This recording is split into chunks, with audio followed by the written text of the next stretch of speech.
Hi, everybody. It's Susan again. This time I've decided to interpret a chart for you because one of you asked me recently how to interpret conjunctions or stelliums in the chart. And so I'm taking that thread into Drake's chart because he's one of the people who has a very powerful stellium, and I wanted to show you how I interpret that. This is particularly for students of astrology or astrologers or just astrology geeks. And so if you're not into the technical stuff, this is probably not for you unless you're here for Drake, in which case, welcome. I'm going to also show you later on what kind of a woman he's attracted to and what sort of combination would be required to allow him to find happiness in a relationship. So if this is your area of interest, then ladies, look out. I'll give you some tips later on. Otherwise, let's get into the astrology, and I'll show you step by step how I interpret the connection of planets when they're either in a conjunction, just meaning two planets together, or a stellium, which is more than three. So I'm just going to show you how I interpret conjunctions. And in this case, I'm using the stellium because you'll understand that a conjunction is just going to be one phrase or one part of the sentence, which is the stellium. So let me point out, first of all, where the stellium is. So I'm not going to do this as a reading in the way that I would do with an individual. I'm here to show you all of the standout features. So if you look at where the cursor is, this is now showing you the Scorpio stellium in the fourth house. So already we say, okay, where's the ruler of Scorpio? I use traditional rulerships. I'm much less interested in looking at rulerships from the outer planets because they're not personal planets. And when we're talking about a stellium, we're talking about what influences that person really strongly in their life. So I'm focusing on the traditional planets. And of course, I will add in Pluto, but I'm going to explain that in its own context later on. So let's start with where Mars is in the chart. So that's number one, find the stellium or the conjunction in the case of a conjunction, and notice who rules the sign. So in this case, the sign is Scorpio, and where is Mars? So Mars is the ruler of Scorpio, and that is in his seventh house of relationships, and that's in Aquarius. So right now we can see with just these two elements that all of this energy from the Scorpio stellium is going to find most of its expression in the seventh house of relationship. And that's business partnerships as well. It can be intimate, of course, intimate relationships. It's where you would want to look to see the quality of marriage or the type of partner he's attracted to. And in this case, for example, particularly strongly because Mars is there. And so when we see Mars, we also see what it is that the person is passionate about, what it is that the person finds attractive. So Mars in Aquarius is looking for somebody who is actually a little bit standoffish. So you're going to see later on why that's a little bit strange given his emotional intensity in the chart. But I think it'll all be explained by the end because he's had a very complex upbringing. So we're going to look at the whole of the stellium through this filter of the Mars, but we'll also see how the individual planets are communicating and how we understand what that actually represents in this case for Drake in his life. Now, I don't know Drake, I have to admit. I am not really of that generation, and I'm not super into hip hop, although I enjoy it, but it's not really, I'm not too bothered with all sort of pop music and stuff like that. So I had to go to Wikipedia. I have to admit that right now.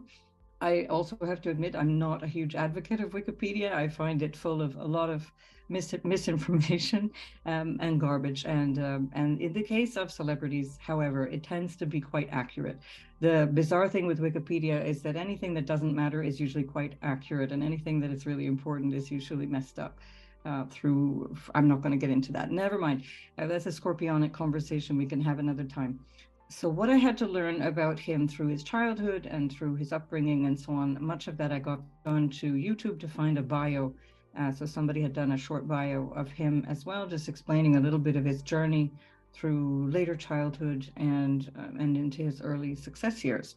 So let me just point out what makes Drake tick here in this Scorpio stellium. So when we're looking at a stellium, we want to first separate out all of the planets and start to notice, by the way, the IC is the nadir of the chart. It's the opposite of the MC. So the MC, the midheaven, is where we look for career, where we look for people to shine in the world, where they stand out in the world.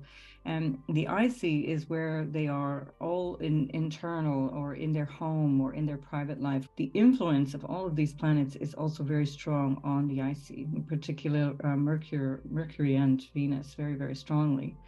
So we're separating out the planets first, and then we're going to put them all together. So it's kind of like learning grammar, if you like. So astrology is kind of like learning the individual sentence structure and then being able to write poetry afterwards. So we're focusing on the words and then the sentence structure, and then we get to the poetry later.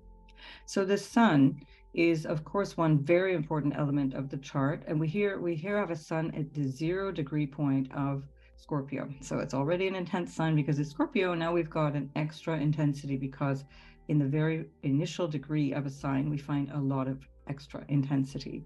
We're looking now to find the house of the sun. So the sun is ruling Leo. And here we jump to the Leo ascendant. So what we know is that this sun, in the manner that it's picking up in Scorpio, which will be deeply psychological, it will be deeply emotive, full of emotion. It will be a lot about the family, a lot about family lineage and history, probably with a flavor of trauma and difficulty, because we're looking at Scorpio, and even death. And this is something that I can show you in a number of different ways. So again, we want to always see things repeating in patterns in the chart. It's not enough to have one thing that stands out. You have to have a repeated pattern before you can say, okay, this is why that looks like that. This is where I can be more confident. So interestingly, that sun is in a nice sextile to the ascendant in Leo. And when the sun, of course, is illuminating that first house, that person wants to stand out. So that person is now expressing Scorpio through the way that they engage in everyday life. They're expressing that scorpionic sun in their energy of self throughout the houses of the chart. Now, a Leo, I probably don't need to tell you, is somebody who wants to stand out, wants to be noticed. And what does he want to be noticed for? Well, let's have a look at the midheaven. The midheaven is in Taurus. So that means Taurus representing beauty and representing the creative arts, the fine arts, music, for example. Hey, singing, why not? And so here we have the ascendant showing us where the sun is going to light up the chart. And then where it's going to light up is in the public side of the chart, the feature that you would see the most of this person. And where is the ruler of Taurus? Well, look where she is. There's Venus. And so Venus is squashed here in between pretty heavy Pluto and Mercury, which is all about expression, communication, verbalizing, vocalizing. It's about connecting with people through thoughts, ideas, communication. And of course, with Venus, it's music. And all of this is going out into the world, right? So already we can see this is somebody who's going to be known for that. So it's going to be somebody who's known publicly for all of those things. Now this is taking on a fresh new flavor, right? So it's not just a Scorpio stellium. So it's not just that aspect of the person, which we understand psychologically, particularly through the fourth house, but it's also what are they doing with all of that energy? Maybe just to pause here for a moment, I want to also say that for anyone with a stellium, and I'm speaking from experience, if you have a stellium, your life is pretty intense. So what happens is that anytime there's something happening of significance in the chart, anytime there's a transit, so if we draw up the current transits here, we can see now that his chart is being really lit up. In fact, Venus has just crossed his natal Venus. The sun is just approaching it. And we are, at this time of recording, 1 day away from an eclipse, which is going to really light up his 4th house and 10th house. So when that happens, quite a lot is going to change. Now, I'm not going to do a transit reading for Drake. He'll have to ask for that separately. You can let him know. So all I'm going to point out here is that when you have a stellium, and even a conjunction to a lesser extent, but certainly with a stellium, you can expect things to be really powerful. So there's powerful triggers for change, and the stuff hits the fan in really quite dramatic and intense ways. Some people's lives are quite sort of, they kind of hum along, they tick really nicely, and things really just kind of glide from one thing to another. And then you have these other types of people who seem to have this kind of staccato life where everything just seems to get thrown up in the air all at once, and then there's this need for a pause.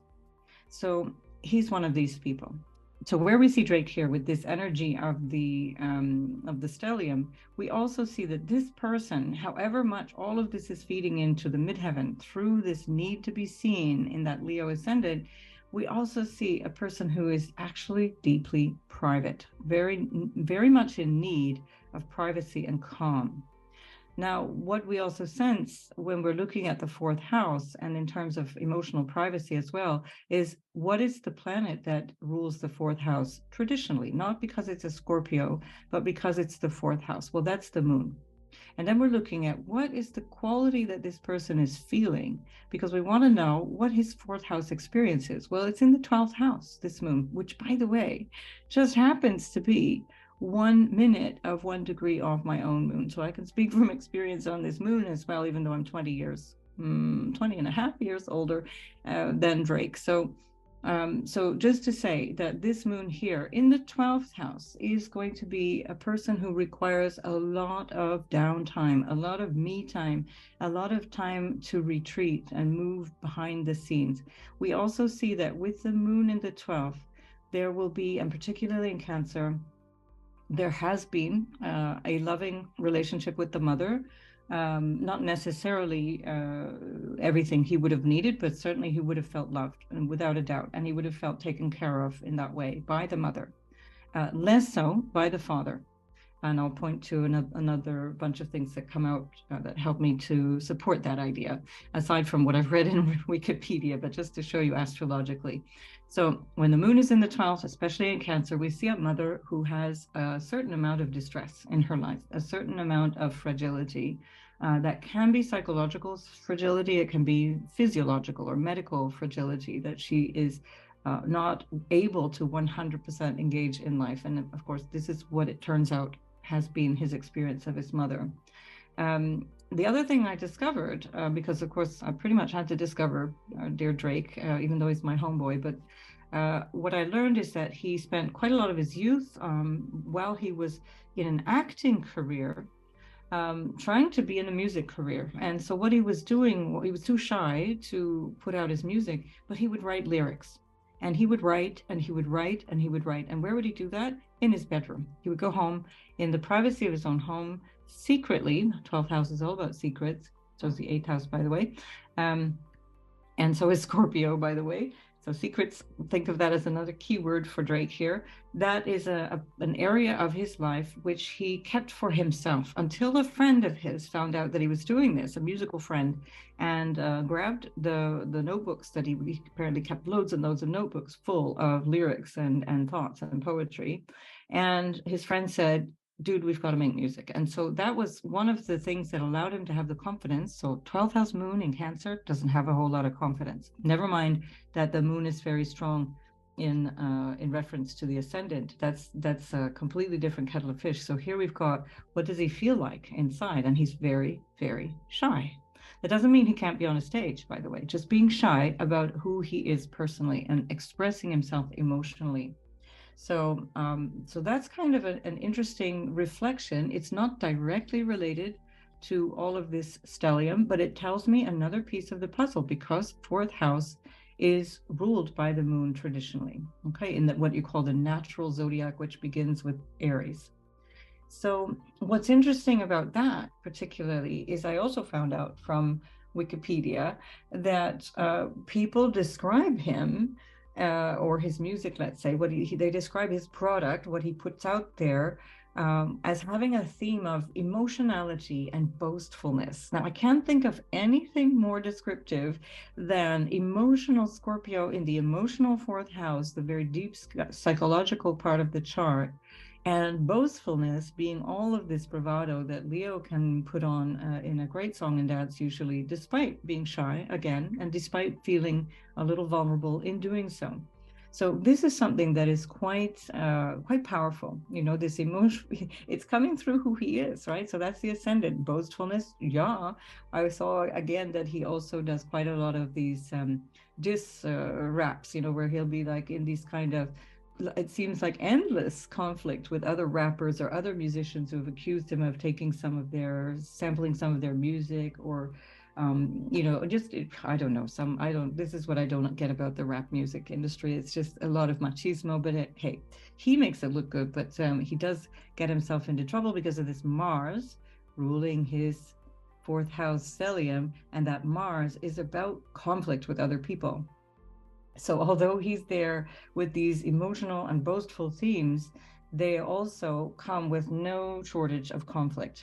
Conflict is a big word in his vocabulary. He has a lot of goodness in his heart. I want to point that out too. But just for this moment, I want to point to the conflict that he tends to attract into his life.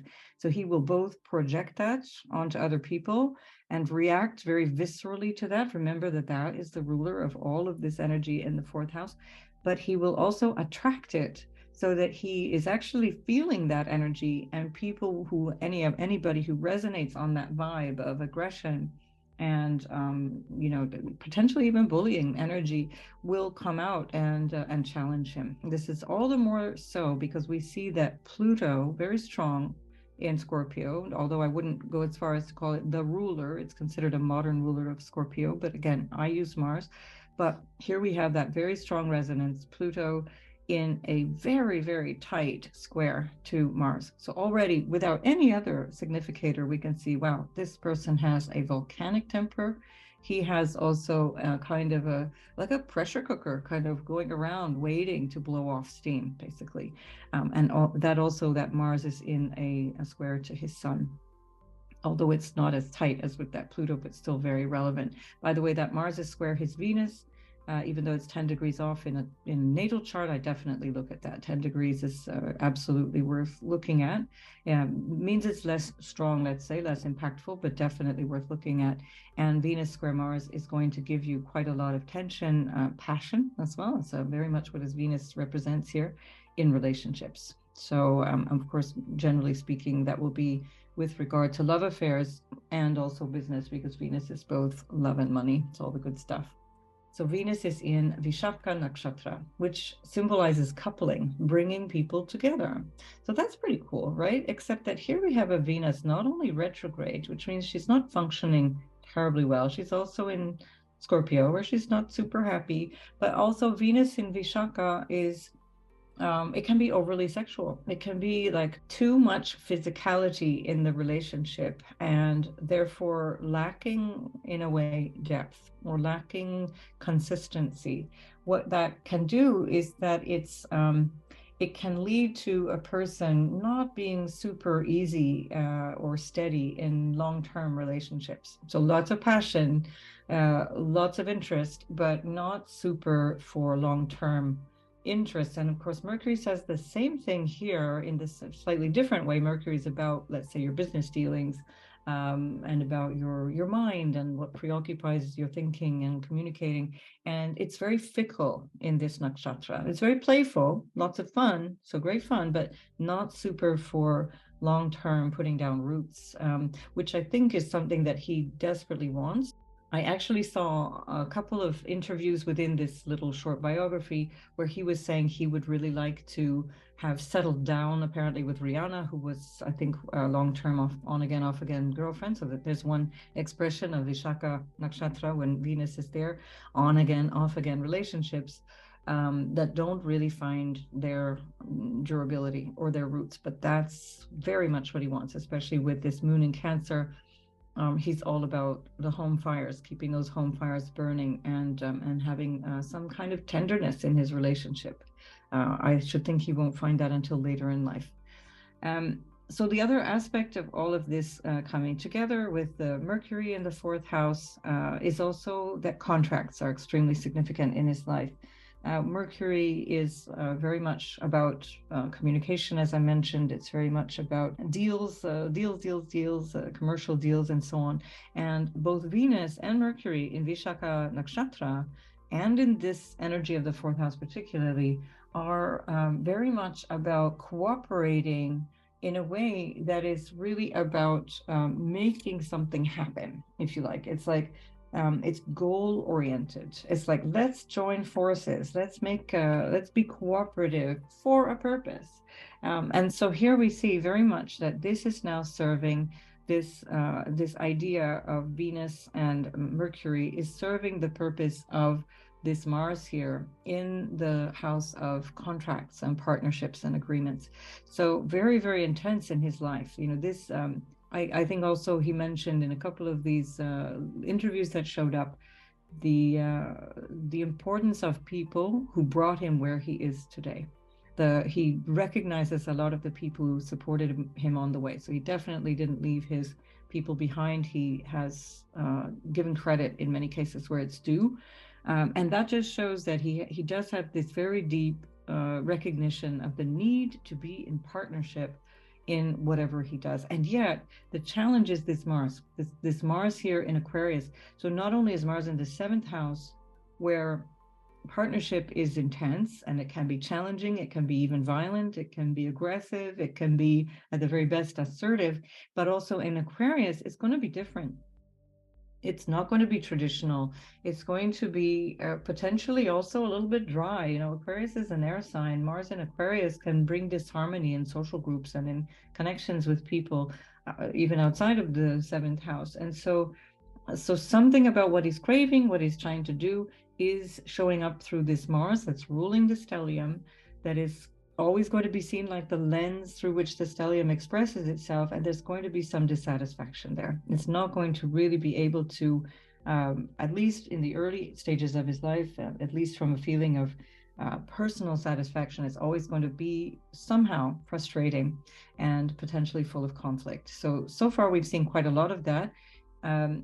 Even though he is extremely successful. And so again, it doesn't mean that this is not going to lead to success. It's more of a feeling of the day-to-day kind of rubbing up against things that are a bit challenging.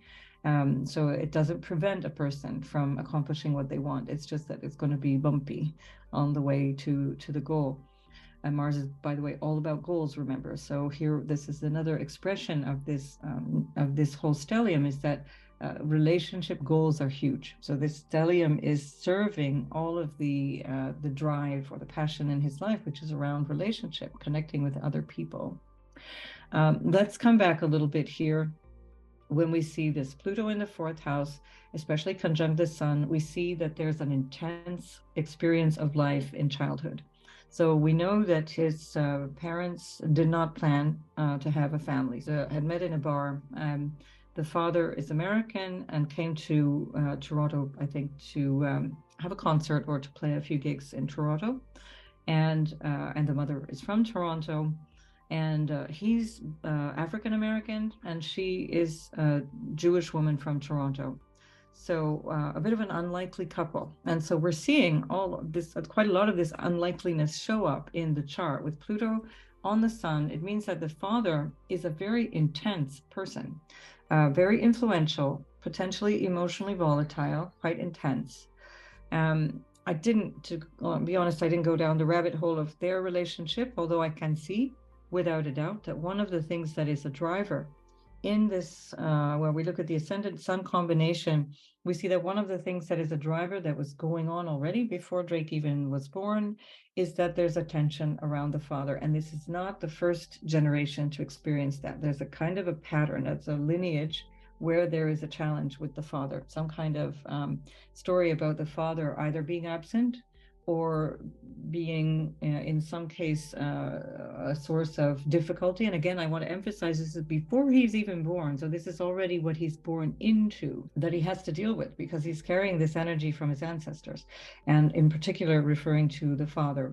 Right, so somebody just came to the door and interrupted my train of thought. So I'm going to try and jump back in where I think I was, which is about the father. So the relationship with the father that he's carrying. So this is before he has had the actual experience of his father. There's already this energy in the chart.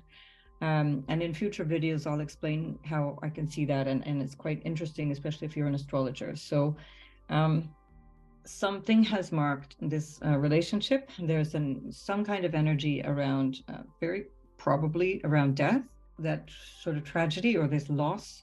We're looking at houses here that pick up on that thread, by the way. So we're looking at the 8th house with Jupiter there, In good dignity, by the way, Jupiter, although retrograde, so not going to give you exactly what you think you're going to get in the format that you're going to get it, but in good dignity, because it's in Pisces, but it's in the 8th house. That's about death and difficulties and having to overcome. So even though it's a benefic there, it shows that that is certainly a feature of his life. And then, of course, the 12th house also about loss. In this case, the moon showing emotional loss. So we're reconnecting these ideas. He's got this grand trine here forming in the chart. He also has a mystic rectangle, but I'm not really paying attention to that for those who know these things because it's not personal planets. So just to let you know, it's there, but I'm not connecting too much to that. So where were we? On the father. Yes, the father. So when we look at the father's situation, there's a lot of intensity around this. Now, this could also be from the mother's side. This doesn't mean that it's exclusively coming from his father's side, although we do know in his life experience that the father was living with them for a while in Toronto. Then he went back to where he comes from, and I've forgotten, in the States somewhere. I can't remember if it was Nashville, but anyway, so I'm going to say in the South. And then the father got in trouble with the law. And for one or another reason, he was, I think, incarcerated and, of course, couldn't come and see his son. And that obviously would have caused an enormous amount of tension because he was, I think, only 5 at the time. Drake would have been 5 or something at the time. Again, do correct me in the comments if you're a big Drake fan. You let me know where I might be making mistakes. I'm basing this off of what I've understood from Wikipedia, just so I can show an individual who has a relatively famous life and that we can verify through astrology. So that's what we're doing here. So the story is that then the father somehow was able to come back into his life when he was a bit older, after having overcome whatever imprisonment. By the way, 12th house is also imprisonment, moon in the 12th. So there's some kind of confinement or imprisonment issue in the life anyway, as well as just hiding in his bedroom writing lyrics. And so we also see that they rebonded, and that is where he really sparked his interest in music. So already as a very small child, he was connecting with his father musically. Now, I don't know if I mentioned this already. His father was a musician, a professional musician, but what I would call small time, because it didn't seem like he really made the big leagues in the way that he would have, but he did play with some very big names. So he was like a session musician or backing musician for some bigger names. So far from being a failure in his life, but not achieving the fame that his father would have wanted to achieve. Now, this is where this becomes very interesting. Now we have this sun in Scorpio, so tension with the father, Pluto, and this expression of that through the ascendant, which is Leo. Let me show off, let me be the king. And we see that now we have a sun who is trying to, in a way, repair the failure or the damage or the unfairness, let's say, that was lived through the life of his father.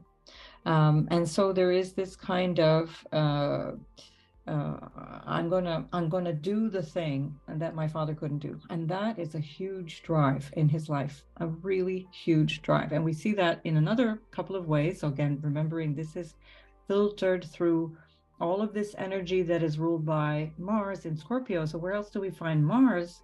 Mars rules the 9th house in Aries. And so what do we see there in the 9th house? 9th house, by the way, is the house of father. It's the house of higher learning. It's a house of philosophy and faraway places as well. It's a 12th house too. So we see these 2 references to a very strong likelihood of living abroad. So that's another thing that comes up. We know he lives in the States and he travels widely. So Rahu, or the North Node, there in Aries, is telling us a similar story in the 9th house of the father. And Rahu happens to be in Revati Nakshatra, where Rahu has the quality of having an unfulfilled or a really over the top, like an excessive need for parental affection and guidance. So here we see this message again. That's why I speak about it. If I don't see it more than 3 times or so in the chart, I'm going to leave it aside because it's not standing out. But this stands out because the message keeps repeating. There's a child that's emotionally wounded, whose mother is also probably weak through perhaps just the stress of her own life, not through any fault of her own. But this is the house of self-undoing, 12th house. It's where we find that there's an emotional fragility. And we can see through this tension here that part of that emotional fragility is coming from the relationship with the father and a craving, a drive. Rahu, the North Node, is all about almost obsession. It's like, where do I have to put all of my energy? Again, that's Mars. Mars is here, going through this relationship, through the energy of other people expressing this in partnership, etc.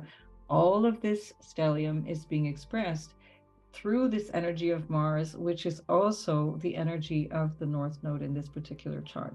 So the story repeats itself again and again. Now we start to see things becoming really interesting, because you can say, okay, so now we can get a kind of a fourth house psychological understanding of what's motivating this person. Really strong motivation.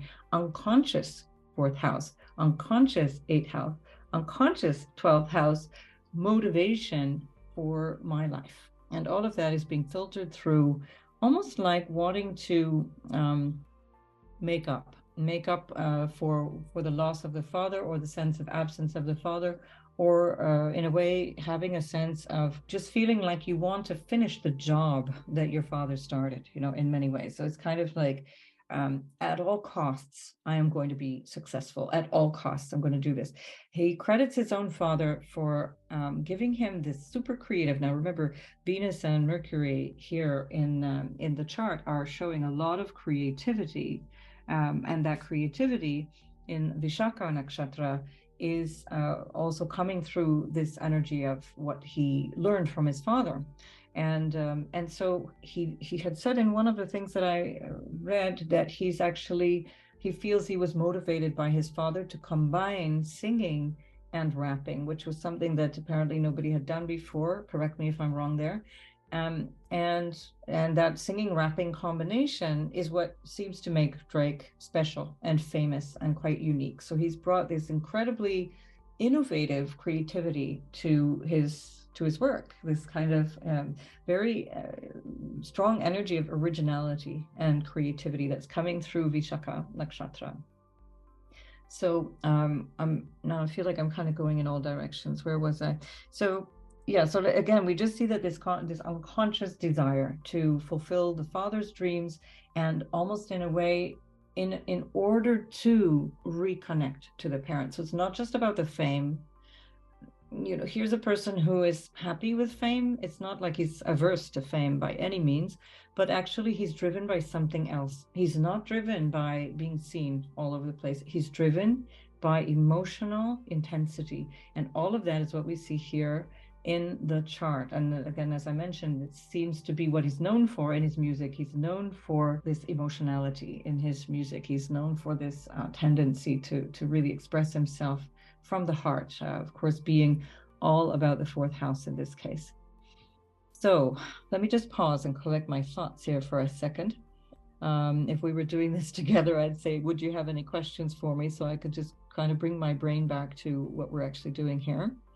One of the things I want to point out in the family, again, that is driving him, let's say, or certainly his early life experience, that he will have to be constantly parsing out in terms of his own relationships, his own experiences of family, etc., is that there is this kind of combo between love and hate. I didn't really go down the rabbit hole of his parents' relationship, but I can imagine that there was some kind of tension in the family because of the situation of the father. I think the mother was in financial difficulty for some time, although she was employed. But he did say that he saw her suffering.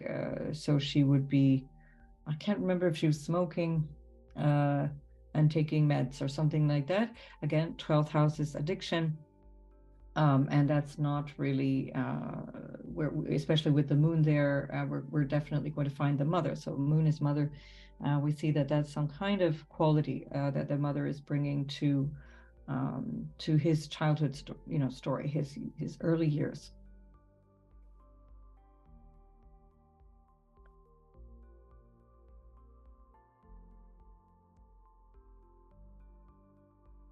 So when we come back to understanding then this this energy.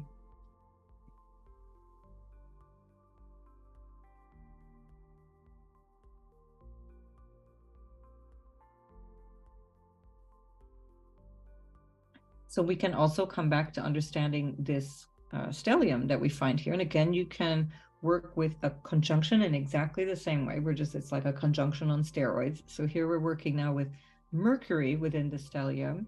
And now we want to see what houses are ruled by Mercury. And so importantly, what we see is that the second house of money is Virgo, and that's of course a Mercury ruled sign. There's nothing there, it doesn't matter. We refer back to Mercury in the stellium in the fourth house to describe what's going on in the second house. So all that I've said now about Mercury being creative, being self-expressed in terms of the music, and especially with that conjunction to Venus, and especially through Vishaka Nakshatra and so on, and especially through Vishaka Nakshatra and so on. So all of that is going into the second house. Well, what is that? That's earnings, right? That's his income. That's money. That's his stuff. That's the bling. Apparently he got mugged for all the bling at one point in a dodgy part of Toronto. Anyway, so we see that there's that Mercury, once again, reinforcing that the story is coming through all of this kind of shady part of, the chart, which is a little bit hidden. It's quite passionate. It's quite in depth. And that intensity is coming through here, how he makes his money. And it's also coming through the 11th house. Well, the 11th house is what? It's groups and associations, and it's about fans as well. Now, what we do see very significantly here is that he has Chiron here. And whenever we see Chiron, I like to work with Chiron. I don't work with a lot of asteroids because I do find that too many of them just end up complicating a chart. But Chiron has been around for long enough that I really feel like, after 50 years, we've understood Chiron and we can really, really work with it. And I promise you that each time I see Chiron in a person's chart, it resonates with that person. So if you're not already using Chiron, I really invite you to get to know it and work with that if you're an astrologer. So Chiron in the 11th is all about not fitting into social groups. So here's this kid, he changed schools a few times. He was bullied. We know that. He was bullied at school. Whoop, there we go, Mars in the 7th. He was bullied, but also bullies don't just, how do I say this? A person who is bullied is used to that energy. So they don't just rock up one day and then all of a sudden somebody starts bullying them. There's an energy that is resonating in this person's life already, in this experience. And whoop, what do we find this with Pluto and the Sun. And so there's already this energy of intensity, of anger, of repressed anger, of frustration, all of it speaking very powerfully back and forth with the ruler of all of that information. And so he himself, although he's absolutely, by all accounts, a really lovely person. And what we can see when we see, this beautiful water trine with Venus and the moon and Jupiter, all in beautiful harmony with each other, we can see that he's got a good heart. He's a good person. He's a lovely man, and he's got a very generous sense of, emotional connection with people, spiritual, emotional connection with people.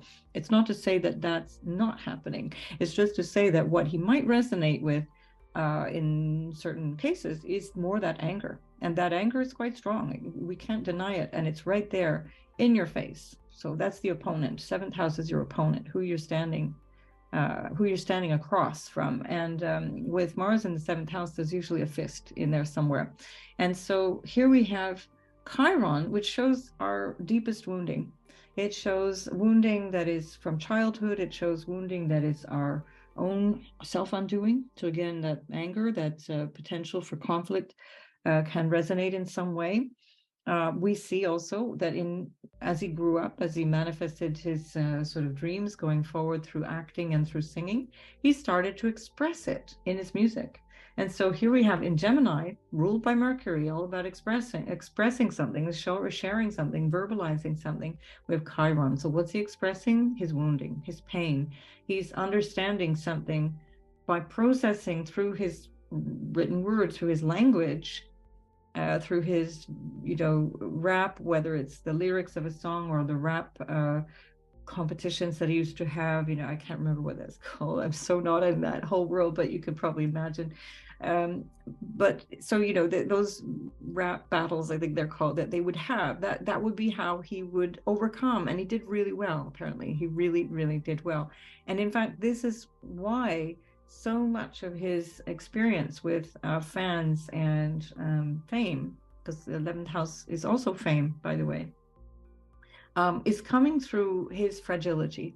So people feel a little bit tender around him. They feel a little protective. So obviously not the ones that want to punch him, but otherwise, I'm going to bet my money on the women around him want to kind of protect him. Because he definitely has this with this trine, this water trine, Moon and Jupiter already, just that alone in this lovely trine. And then you add in Venus to that, and he's like this little puppy dog, and everybody wants to take him home. And everybody definitely wants to take him home because he's really good looking as well. We see a number of different ways that can express, but nonetheless, he's very good looking. And we also see, when a person steps out in the world, we look for the midheaven. How does this person step out in the world? How do they show up? What's important to them to show the world? And in his case, it's Venus, right? So it's Taurus, which is ruled by Venus. The guy has a great dress sense. He has apparently he's got his own clothing lines. He's designed running shoes for, I can't even remember, Nike. I don't know who, but anyway, so he's done all kinds of fashion stuff. That's where he makes quite a lot of his money. Obviously, 10th house. That's that's the career. He's expressing that through Venus, and he's also done things like, I think it's perfume, or I don't know, cologne. I can't remember what he's done, but something along those lines anyway. We see him also with some nice jewelry. That's why he got mugged a few years ago, poor guy. They took his beautiful belongings. Anyway, so he's got all the bling, but in such a tasteful way. If you compare him, if you look at, I again had this like 10-minute bio that I was watching, and seeing all of the other rappers that he's spending time with, they're very edgy in the way that they dress, and he's dressed, no kidding, like this kind of middle-aged sort of yuppie in a way. Like he's really, really sharply turned out, and that's his style. He's stuck with it. He didn't go down the road of having some kind of fake thug life style. He actually has this extremely refined taste, and it shows up again and again. Here also we see the food, very important. So we see Jupiter in trine to the moon, and again trining Venus, all that with the moon in Cancer. Oh my God, this guy loves his food.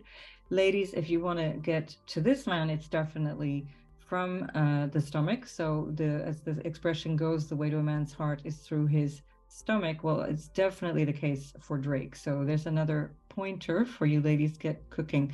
And so again, remember that if you are one of those ladies that's going to start cooking for him, you also have to be ever so slightly standoffish. You have to be more about groups and being, sort of expressing yourself in general, sort of more humanitarian rather than jealous. Drake will do the jealousy, don't worry about that part, but the woman is going to have to be a little detached. And so one of the ways that you can see this is that you would have to tolerate him being a little bit less than faithful, and also be okay with that, because you're your own person. You're a little bit edgy yourself. You're a little bit different yourself. And that's the kind of woman that would make him happy. But oops, if we look in the house of love affairs, the house of love, we don't get a whole lot of support. Now we've got Saturn in the 5th house. That's the heart. That is for a Leo ascendant in particular, very important, very significant, because Leo rules the heart. Leo is the natural ruler of the 5th house. So again, we come back to the sun would be ruling the 5th, and we find Saturn there. Bummer. So Saturn in the 5th house is really about kind of finding it difficult to open your heart, but Saturn doesn't prevent things, it just delays things. So what I should think is that he's going to find all of that much later in life. He'll be able to find more space in his heart. By the way, this is what the North Node is asking him as well. Find a way to nurture somebody else, and find how to love somebody else in a way that you can trust. Scorpio, keyword, can you trust? Can you repair the damage that you experienced as a child? So Saturn in the 5th house is going to put him through loads and loads and loads of trials. So he has certainly lots of success with the ladies from the sounds of it. It seems like he's also got a son who he's quite protective of, who appeared, I don't know, 4 or 5 years ago. And lo and behold, he's repeating the pattern that his father had. And I think that has gone back many generations, again, showing up in the chart, which is that he's not living with his child. And so I should think he's done a good job. He says he wants to be very protective of his name, etc. So we don't, at least publicly, we don't know the name. Again, I don't want to go down that rabbit hole, but just to say that he is a father, but he's not, living under the same roof. And I should think he probably gives a little bit better child support than he got as a child, but nonetheless, it's not the cozy family experience that he actually really wants. So, again, this is part of the story. We have Saturn, which is sextiling the ruler of this big stellium that we're looking at here.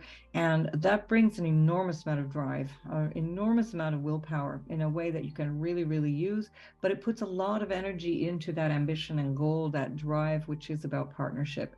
And sometimes it's a bit awkward. It's like we're not able to do it super well because we're just not experienced at that. That's not where we've never had the experience of a harmonious, loving relationship, and it wasn't what was modeled by our parents. And so that's going to be super awkward until he figures it out, until he can learn that.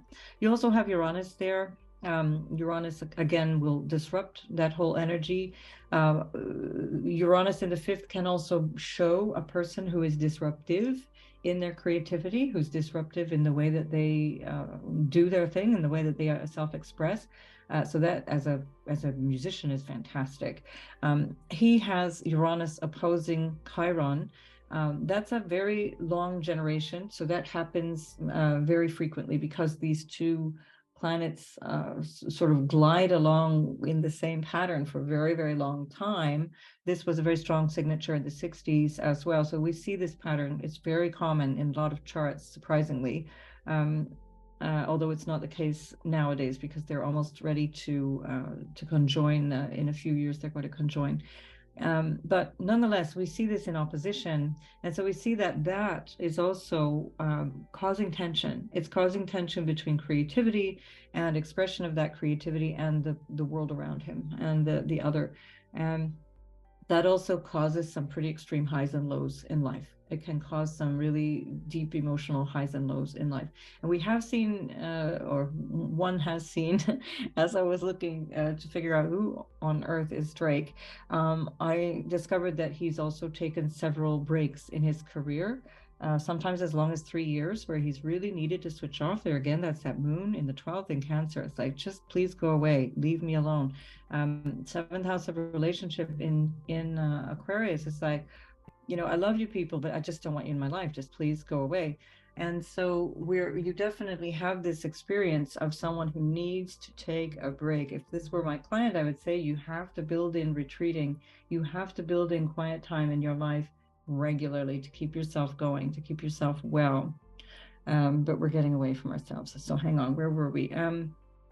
Yes, so he was taking breaks, and he took these breaks, and again, with his own just sheer dumb luck, because here again, we have this beautiful, lucky trine, moon and Venus and Jupiter all in this fabulous trine, water trine, which also is, showing up in that bold and daring creativity that he has. And every time he took a break, he would come back and it would be like he'd never gone. So he just fit right back into the creative world. He did really well, and he seems to keep moving from success to success. So two things that stand out also in terms of the nakshatras that are going to help us understand the planets. Now, I use tropical astrology. I find it works really well to describe the lived experience of a person better than sidereal in my experience. And it also describes the person's psychology and emotional nature. So what we're looking at here, when we look at the sun and the south node, which we call Ketu as well, the sun south node are both in Chitra nakshatra, which means brilliant. And Chitra nakshatra is really good for clarity and creativity.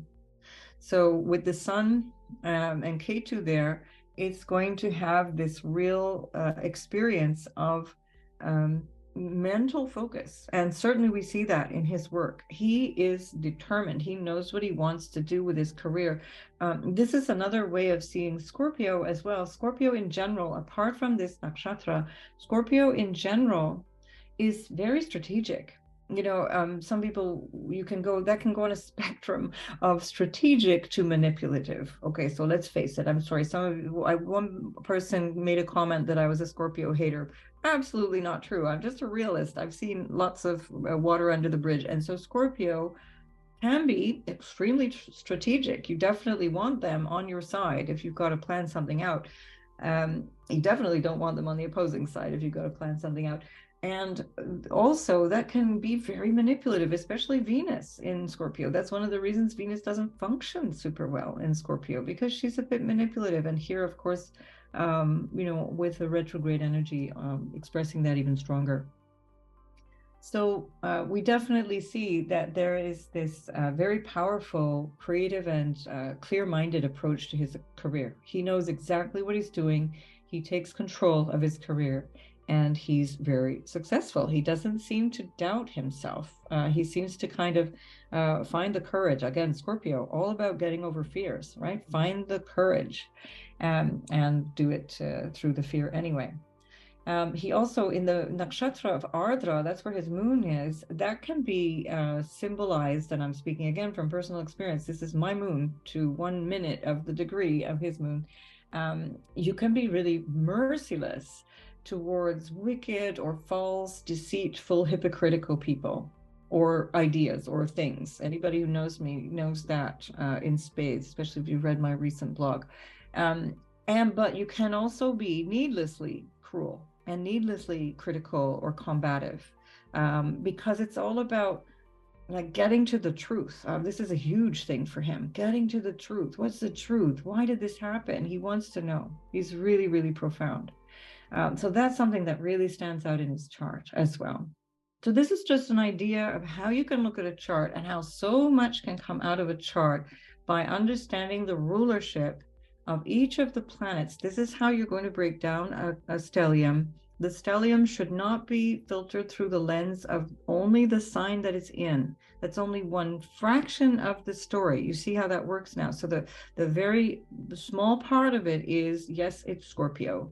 Where's the ruler of all of that energy? And find out how the ruler is operating, what the main motivation is in the life of the person with the stellium, because believe me, that will show up in spades with a stellium. That's going to be really, really driving a person.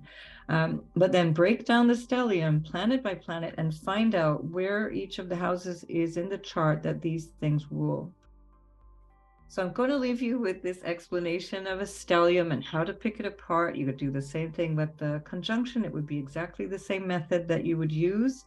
We're using this chart of Drake to try and understand how this important stellium really stands out in his life, how it affects his life. Safe to say, very, very powerful person. And I should think, I'll just very briefly, before we say goodbye, I'm going to just check on the transits. We're going to add that transit chart, current transits, as I'm doing this. And so here we can see that he is going to be very, very strongly impacted in the year ahead. He's the axis of career and home, or what he wants emotionally and what he wants from his career is very, very powerfully triggered. We can see this, by the way, anyway, in his chart, that there's this tendency to not really be able to blend the feelings and emotional aspect of his life and his ambitions. There's this real contrast here. It's like the ambitions are one thing, but it's about that emotional satisfaction, whether that be around his career or around relationship. And the two things don't blend terribly easily here. We're going to find this year, I should think, in his life already since January going through till July of 2023, that is a huge theme for him. He's already had his Mercury, his midheaven, and his Venus very, very powerfully triggered by these eclipses and by the action of Uranus and the North Node going through the chart. If you remember, on the 31st of July and the 1st of August, there would have been a very, very strong influence in by opposition of the Mars and North Node and Uranus conjunction that was at 18 degrees. So right exactly opposite his Venus in the chart. We're still seeing that show up because those eclipses will continue right through till the next year. Then they're going to move into what you call his nodal return. And so from the second half of 2023, late 2023, early 2024, we're going to see him have his nodal return. And that's going to bring a whole new perspective on life. And that can have, I think, something to do with him as a father and his own father. And I think it's already this 10th house, 4th house axis is showing us that, but it's going to be much more pronounced when he goes through the nodal return. So I think we might see a renaissance of this individual's life, or we see a whole new attitude to what he wants to do in the world that might work for him better. That might include, by the way, relationships. The 10th house can also be our social status. It's where we see if a person is married or single or divorced, or are they a parent, are they not a parent? All those things transform, especially with Rahu going through there. So I could go on and on and on. It's been very interesting to get to know Drake. I also come from Toronto, so I feel a very mild affinity. But then when I saw that we have the same moon, it was like, wow, that's pretty amazing. So there we are, all about Drake. If you would like to have something explained through somebody else's chart, a famous person or a historical person, I'd be very happy to do this. I love demonstrating and teaching astrology, showing how the chart reflects the individual's life. And of course, this is what I do in a personal consultation. So do go ahead and schedule one if you haven't already. That would be wonderful, not only to get to know you, but for you to get to know you through your natal chart. So thanks for tuning in, and I will see you in the next video. Bye.